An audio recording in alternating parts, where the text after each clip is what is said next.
Eu quero começar contando para vocês algo que muita gente não sabe a meu respeito.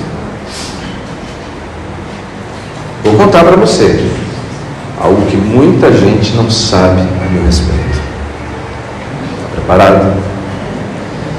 Eu já fui pintor de quadros. Não foi uma carreira longa, você vai entender por quê. Eu pintei uma obra que é o barco solitário no mar. A minha mãe ama, ela tem lá na casa dela.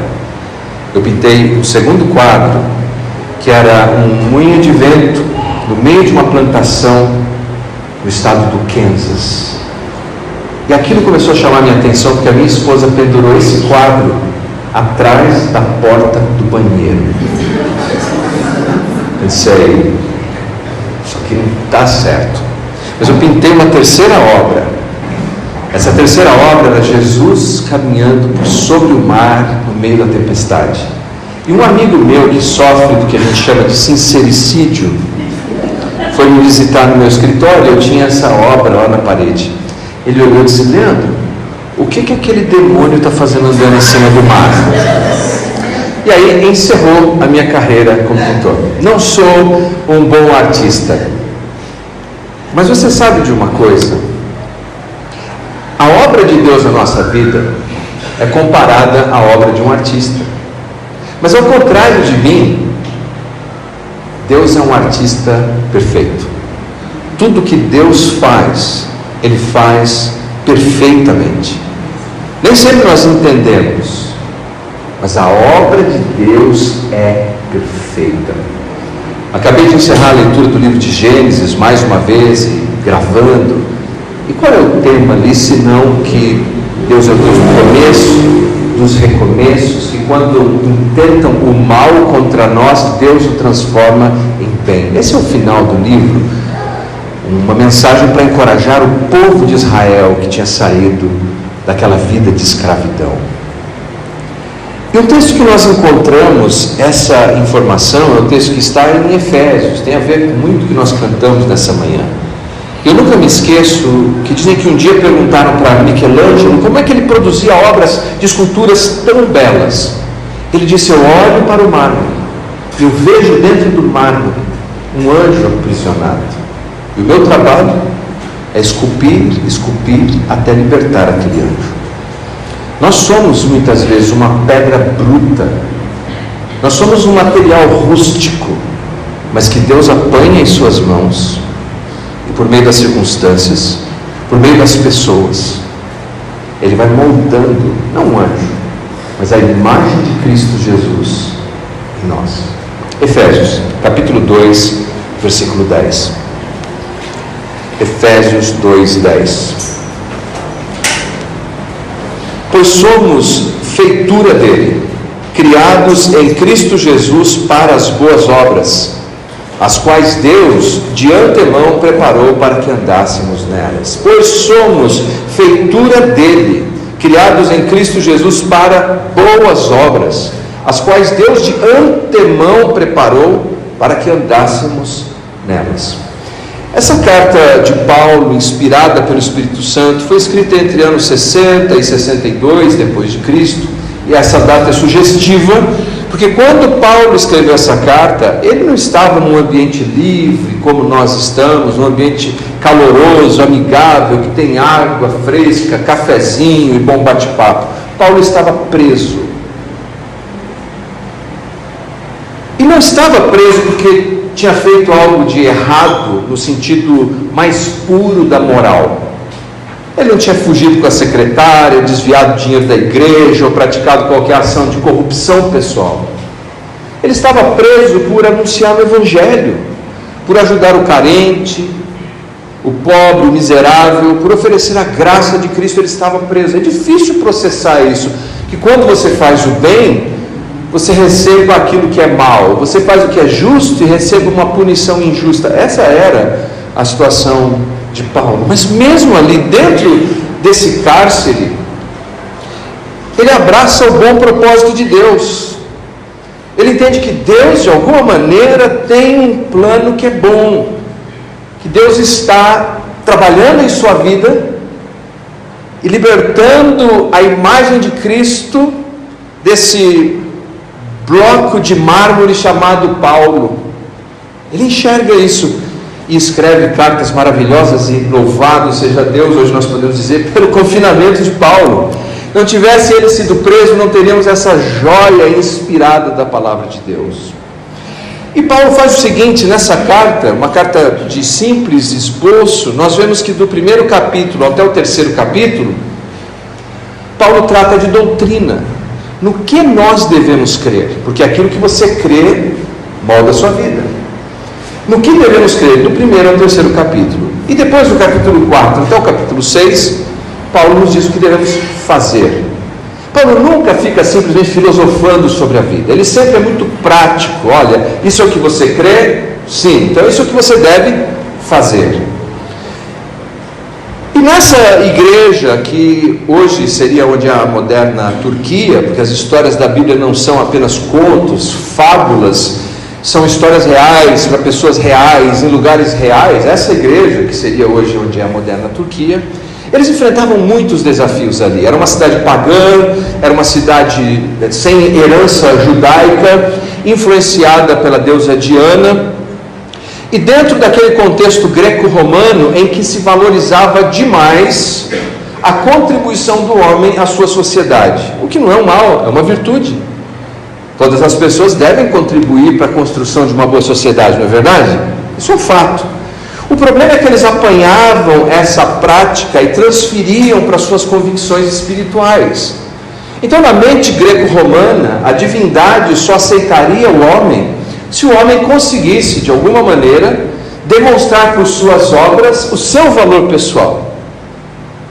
E isso era o grande risco de impregnar a mente daquela comunidade, que de alguma maneira eles deveriam alcançar um mérito diante de Deus para que Deus pudesse aceitá-los.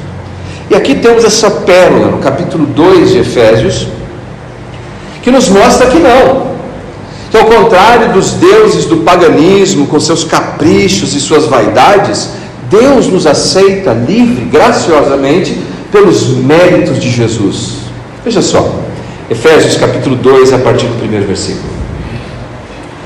Ele vos deu vida, estando vós mortos nos vossos delitos e pecados, nos quais andastes outrora, segundo o curso deste mundo, segundo o príncipe da potestade do ar, o espírito que agora atua nos filhos da desobediência, entre os quais também todos nós andamos outrora, segundo as inclinações da nossa carne, fazendo a vontade da carne e dos pensamentos, e éramos por natureza filhos da ira, como também os demais. Mas Deus, sendo rico em misericórdia, por causa do grande amor com que nos amou, e estando nós mortos em delitos e pecados, nos deu vida juntamente com Cristo. Pela graça sois salvos. E juntamente com Ele nos ressuscitou e nos fez assentar nos lugares celestiais em Cristo Jesus, para mostrar nos séculos vindouros a suprema riqueza da sua graça e bondade para conosco em Cristo Jesus. Porque pela graça sois salvos mediante a fé. Isso não vem de vós, é dom de Deus, não de obras, para que ninguém se glorie. Não dá para deixar mais claro do que isso. É como diz o meu filho, só se desenhar. Você pode notar, em síntese, que o texto diz que nós éramos mortos, e a ideia aqui é mortos separados de Deus, não físico, biologicamente mortos, mas separados de Deus, como o filho pródigo estava separado de seu pai. Mas éramos mortos vivos, zumbis, porque o texto diz que nós estávamos ativos, andávamos nos nossos delitos e pecados, rebeldes. Então o versículo 7 diz: a suprema riqueza da sua graça. Versículo 8 diz: pela graça sois salvos. Versículo 5 diz: pela graça sois salvos.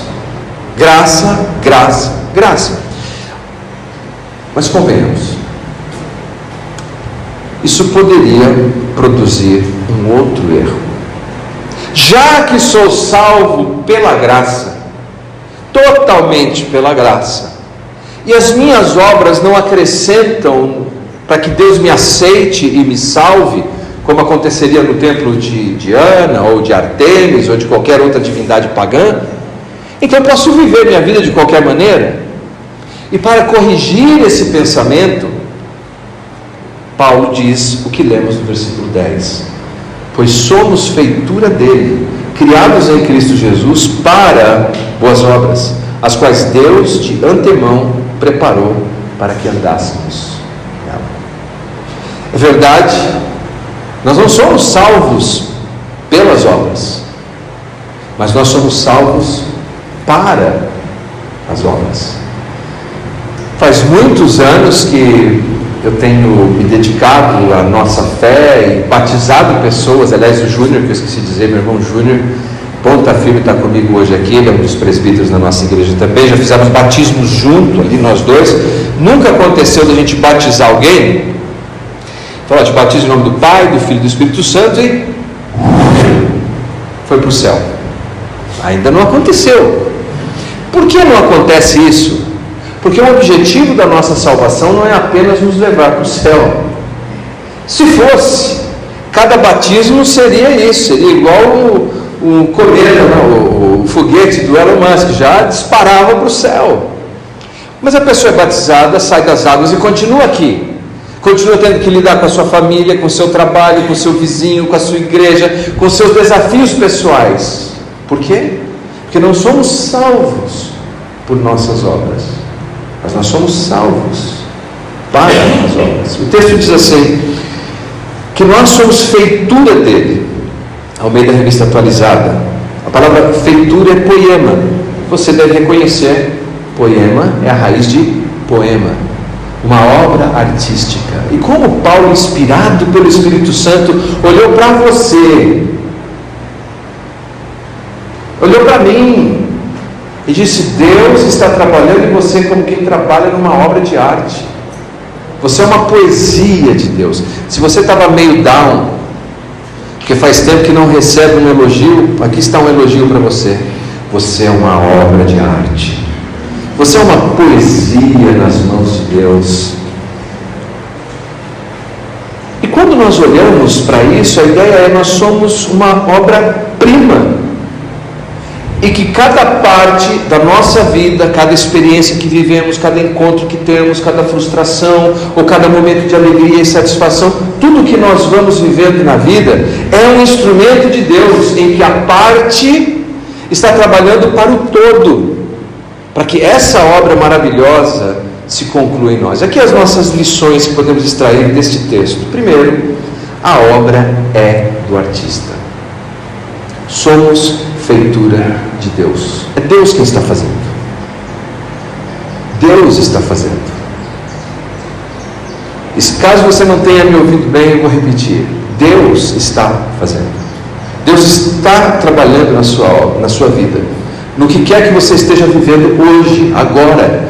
Você não é uma obra do destino, do acaso. Você é uma obra de Deus, o Deus que é sábio, que é inteligente, que é soberano e que é bondoso e que cuida de todas as coisas. Ele está trabalhando na sua vida. Portanto, a obra de Deus em nós é uma obra intencional. E sabe, assim como eu aprendi quando eu era artista já aposentado, claro, eu aprendi o seguinte: um artista não desperdiça as suas pinceladas. Um artista não desperdiça as marteladas. Nada do que vier ao seu encontro será desperdiçado pelo artista celestial. As pessoas podem tentar o mal contra você, elas continuam tendo a sua responsabilidade moral diante de Deus, como os irmãos de José tiveram. Mas o Deus maravilhoso entra em cena e transforma aquilo, para que todas as coisas somadas conjuntamente cooperem para o bem daqueles que amam a Deus e são chamados segundo o seu propósito. A obra é intencional. É tão interessante que quando eu era apenas um garoto morando na área rural, eu tinha uma prima. Nós não vimos de tradição evangélica de modo algum, mas eu tinha uma prima que ia na igreja de vez em quando com os parentes do lado de lá da família dela. E essa prima chegou em casa e disse: Leandro, eu vim aqui para a gente brincar de igreja. Eu brincar de igreja? Como é que é isso?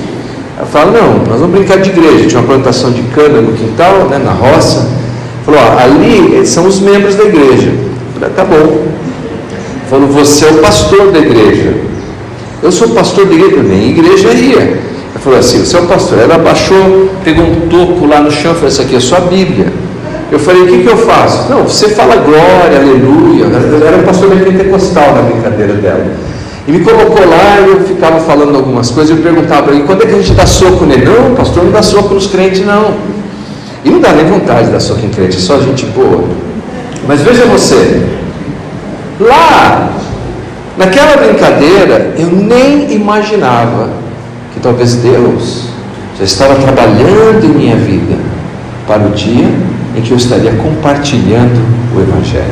Efésios capítulo 4, versículo 8, diz assim: por isso diz, subindo ao alto, levou cativo o cativeiro e deu dons aos homens. Quais são os seus dons? Todo mundo tem pelo menos um. Quais são os seus talentos? Quais são as suas habilidades? Consagre no altar de Deus. Diga: Deus está aqui. Eu sei falar, eu sei conversar, eu sei mandar mensagem no WhatsApp, eu sei compartilhar um vídeo. Quais são os dons? Consagre a Deus os seus dons. Porque essa é a maneira como esse Deus soberano vai estar trabalhando na sua vida. O nosso tema é como encontrar significado na vida. E enquanto não consagramos as habilidades que Deus nos deu ao serviço do seu reino, nós vamos vivendo a vida com uma sensação de vazio, de despropósito. Eu conheço gente que ganha muito dinheiro, eu conheço gente que não ganha dinheiro nenhum, mas eu vejo o mesmo vazio presente na vida de ambos, quando não entendem que a vida só faz sentido quando consagramos a Deus o nosso tempo, o nosso talento e o nosso tesouro. Porque então Deus vai moldando em nós a sua boa vontade. Como você tem usado? Está enterrado? Está escondido? Eu creio, nós estamos no começo do ano. Esse ano pode ser diferente. Vamos desenterrar os nossos dons e talentos. Vamos desenterrar as nossas habilidades. Vamos consagrar a Deus o nosso tempo, o nosso tesouro. E segundo, o texto nos leva ao propósito da obra. Por que exercer estas obras? O texto diz, versículo 10, na parte B: criados em Cristo Jesus para boas obras. Para que boas obras? Nós não exercemos o que exercemos na vida para a nossa própria glória. A nossa glória é efêmera. Eu já conheci pessoas ao longo da jornada que tinham vários troféus e quadros e premiações. Quando eles morrem, às vezes o filho fica um tempo. Quando vai para o neto, tudo aquilo ali vai parar lá no brechó da cidade. Você chega lá, tem medalha, tem troféu, tem o nome do cara, tem certificado, tem tudo ali que não tem valor nenhum para aquela pessoa. Ah, mas aquilo que nós fazemos para Deus tem valor eterno.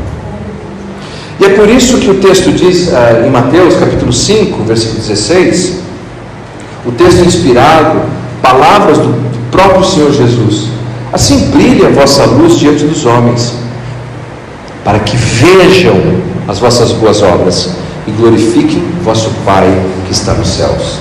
Algumas vezes eu ouço as pessoas dizerem: eu não estou nem aí com o que pensam de mim, eu não estou nem um pouco preocupado, eu quero agradar a Deus apenas. Mas entenda o que Deus diz. Deus quer que você pratique boas obras, que você seja alguém diferente na maneira que você fala, na maneira que você faz as coisas, para que as pessoas olhem para você e digam: sabe que Deus existe? Olha como essa pessoa é generosa, como é perdoadora, como é uma pessoa graciosa, como é uma pessoa justa, como é uma pessoa íntegra, e olhem para você e dizem: Deus deve existir, você é um testemunho da existência de Deus. Eles glorificam a Deus por isso. Eu fiz uma pesquisa, um pianista me corrige se eu estiver errado na minha pesquisa, tá? Que eu vi no Google, vai que não é isso. Mas, segundo a minha pesquisa, um piano Steinway Z custa cerca de 150 mil reais. O John Lennon compôs a música dele Imagine, que aliás eu nem gosto, Imagine, nesse piano, no mesmo piano. E o piano foi leiloado, mais de 2 milhões de dólares. É o mesmo piano. Qual é a diferença? É quem usou o piano. O nosso valor eterno se revela quando somos usados para a glória de Deus. Quando você escolhe viver, aceitar, se submeter, encarar, perseverar, não desistir, orar, estudar a Bíblia, quando você escolhe ser diferente para a glória de Deus, não para receber um benefício. Muitas vezes eu temo, e talvez eu tenha culpa nisso, que nós promovemos alguns congressos, até de família, ensinando as pessoas a se comportarem para ela ganhar o marido, ganhar o filho. E tudo bem, entendo que existem bons modos que todos podemos aprender, que pode melhorar o relacionamento. Mas nós não fazemos o que fazemos como se fosse uma ação behaviorista de mudança comportamental do outro. Nós devemos fazer o que fazemos para a glória de Deus, ainda que o outro nunca mude, ainda que o outro nunca seja diferente. Eu faço o que faço, independente da resposta que recebo, porque eu faço para a glória do Deus que está produzindo uma obra de arte em mim. Aleluia. O seu valor está nessa consagração do seu tempo, do seu talento, do seu tesouro ao Deus Todo-Poderoso. Talvez nunca vão reconhecer isso aqui, mas Deus o reconhecerá. Terceiro, a jornada da obra. O versículo 10, na parte C, diz: as quais Deus de antemão preparou para que andássemos nelas. Primeiro, não é o tamanho da obra, não é a sua grandiosidade ou a sua visibilidade, é a sua fidelidade. Uma das doutrinas que aprendemos sobre a natureza de Deus é a providência. Providência, quer dizer, Deus vê algo à frente do que nós vemos. E na sua providência, Deus prepara algumas coisas no nosso caminho, na nossa jornada. Quer dizer que existem obras com as quais nós vamos nos deparando no dia a dia, pessoas, situações que nós nem desejávamos e de repente acordamos, está lá, está no nosso caminho, está na nossa jornada, e eu gostaria até de evitar aquilo, mas na providência Deus viu aquilo e Deus preparou ali uma oportunidade para você agir, para você continuar servindo Ele da maneira que Ele deseja. Matthew Henry foi um pastor renomado. Ele escreveu um comentário devocional da Bíblia inteira, um dos comentários talvez mais lidos no mundo. Todo estudante da Bíblia conhece Matthew Henry. Eu tenho uma cópia em vários idiomas, várias línguas. O que poucas pessoas sabem é que Matthew Henry escreveu aquele comentário inteiro, da Bíblia inteira, para uma igreja de 50 membros. O único desejo dele era que, enquanto estava ali servindo, aquela comunidade pudesse conhecer a palavra de Deus. Ele não imaginava que aquela obra para 50 pessoas se tornaria um clássico do comentário bíblico com alcance internacional. O que nós fazemos hoje afeta amanhã os nossos filhos, os nossos amigos, os nossos irmãos na fé. Por isso Paulo, quando chega na última parte da sua carta, ele vai falar como vivemos as boas obras. Ele não deixa no campo do mistério. Sabia disso? Ele fala como um marido deve tratar a sua esposa, como a esposa deve tratar o seu marido, como pais devem cuidar dos seus filhos e os filhos devem tratar os seus pais, como os senhores devem tratar os seus servos e como os servos devem respeitar os seus senhores. Se fosse hoje a relação de patrão e empregado, empregado e patrão. Paulo deixa muito claro que não precisa de uma coisa misteriosa, grandiosa, não precisa de visibilidade para ser importante para Deus, porque para Deus o importante é fidelidade, é ser fiel. Fiel naquilo que Deus trouxe ao seu encontro. Talvez ninguém esteja vendo, talvez nem pareça importante, talvez não seja instagramável, mas Deus está vendo. Deus está vendo quando você deseja ser fiel, quando você deseja ser um instrumento nas mãos dele, e Ele não desperdiça as pinceladas. Ele está fazendo de você uma obra de arte. Como podemos recobrar o caminho? Primeiro, nós precisamos aprender a confessar os nossos pecados. Às vezes o que está nos dando uma sensação de vazio e de despropósito na vida é que descarrilhamos, não estamos seguindo a boa vontade de Deus, estamos vivendo com algum pecado em nossa vida. E cada um de nós tem a sua jornada. Você, Há algum pecado não confessado em sua vida? Eu devo fazer essa reflexão, todos nós. 1 João capítulo 1, versículo 9 diz: se confessarmos os nossos pecados, Ele é fiel e justo para nos perdoar os pecados e nos purificar de toda injustiça. Romanos 12, 1 e 2, que nós devemos nos render à vontade de Deus como um sacrifício vivo. Senhor, eu estou aqui, e aí então com uma mente renovada experimentaremos a vontade de Deus, que é boa, é perfeita, é agradável. E gastamos tempo com a palavra de Deus. Salmo 119, versículo 105 diz assim, que a palavra de Deus é lâmpada para os nossos pés. Quer dizer que Ele vai iluminar o passo de cada vez. Estude a palavra de Deus. Na carta aos Tessalonicenses, capítulo 5, versículo 17, Paulo diz assim: orem sem cessar. A oração: Senhor, nessa situação que eu estou metido, isso aqui eu estou vivendo, esse incômodo, esse desconforto, como posso fazer a tua vontade? Como posso ser um instrumento em tuas mãos? Na tua providência, me ilumina, me dê sabedoria. Ore sem cessar e esteja aberto. Bem, se Deus preparou obras desde antes da nossa existência, essas obras eu não preciso procurar muito, elas vão me encontrar. Hoje de manhã eu levanto cedo, por volta de 5 e pouco da manhã. Levantei, passei meu café e fui preparar minhas coisas, meu horário de devoção, repassar um pouquinho essa mensagem, compartilharia, orações também por vocês. E levantei, nós temos alguns gatos, já perdi a conta, não tenho nenhum, mas eles trouxeram tantos gatos lá, talvez 6, 7, eu não sei. E os gatos já fazendo um coral, fui lá, dei ração para o gato. Aproveitei, abri a porta do fundo, moramos na chácara, para ventilar a casa, abri. Quando foi por volta de 7h30 da manhã, a Julie vem na área onde eu fico estudando e faço gravações. Eu disse: pode entrar. Sabia que era ela, meus filhos estão no acampamento. Aí ela entrou e disse: Leandro, você deu comida para o gato?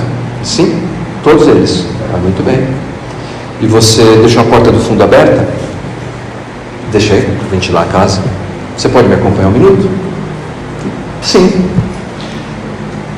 E quando eu saio, a Julie tem cabras.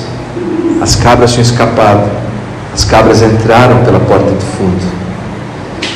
As cabras, minha gente, não botam ovos, mas elas botam outra coisa em todos os cômodos, porque onde eu fico tem isolamento acústico. Eu não ouvi nada. Em cima do sofá, embaixo da televisão. Vocês escolham. E a Júlia olhou para mim. E tem uma moça que vai lá e nos ajuda de vez em quando. Eu disse: chama a Mari. E saí. Eu pensei, assim que saí, hoje é domingo, a Mari não vem. Eu abri a porta. Ah, mas a cabra é dela. Ela que limpe. Você está escrevendo sobre boas obras que vinham ao seu encontro, Leandro. Então, irmãos, hoje, antes de vir para cá, botei um aventalzinho e limpei todos os cômodos da casa. Passei pano no chão, limpei o sofá, eu passei álcool, porque eu entendi que eu não poderia vir pregar hoje aqui de manhã sem abraçar a boa obra que me veio ao encontro. Vou te dizer, muitas vezes o que virá ao seu encontro é excremento, é desagradável, são coisas que você vai querer terceirizar e passar para outro. Mas nós precisamos abrir o coração e dizer: Senhor, é essa a tarefa que tem que fazer? E ouvimos a voz do Espírito e fazemos a boa obra que Deus trouxe ao nosso encontro. Qual é a sua? O que Deus está dizendo é você tem que lidar com isso, e você está tentando fugir disso. Deus quer fazer de você uma obra de arte. Não resista. Eu quero chegar ao final com a seguinte consideração: descobrir o propósito de Deus é lembrar que nós precisamos uns dos outros. Por isso estamos aqui. Juntos descobrimos nossos dons, talentos, somos exortados e encorajados uns pelos outros. Mas lembre-se, quem faz a obra é Ele. Linda letra de um cantor cristão diz assim: tapeceiro, grande artista, vai fazendo o seu trabalho, incansável, paciente no seu tear. Tapeceiro, não se engana, sabe o fim desde o começo, traça voltas, 1000 desvios sem perder o fio. Minha vida é obra de tapeçaria, é tecida de cores alegres e vivas, que fazem contraste nos meios das cores, nubladas e tristes. Se você olha do avesso, nem imagina o desfecho. No fim das contas, tudo se explica, tudo se encaixa, tudo coopera para o meu bem. Quando se vê pelo lado certo, muda-se logo a expressão do rosto, obra de arte, para a honra e glória do tapeceiro. A minha vida é obra de tapeçaria, é tecida de cores alegres e vivas, que fazem contraste no meio das cores nubladas e tristes. Se você olha do avesso, nem imagina o desfecho. No fim das contas, tudo se explica, tudo se encaixa, tudo coopera para o meu bem. Quando você vê pelo lado certo, todas as cores da minha vida dignificam a Jesus Cristo, o tapeceiro. O tapeceiro. Eu quero encorajar você a entregar o seu tempo, o seu talento, o seu tesouro, e abraçar aquilo que Deus traz ao seu encontro, para que você seja essa obra de arte nas mãos do tapeceiro. Vamos orar.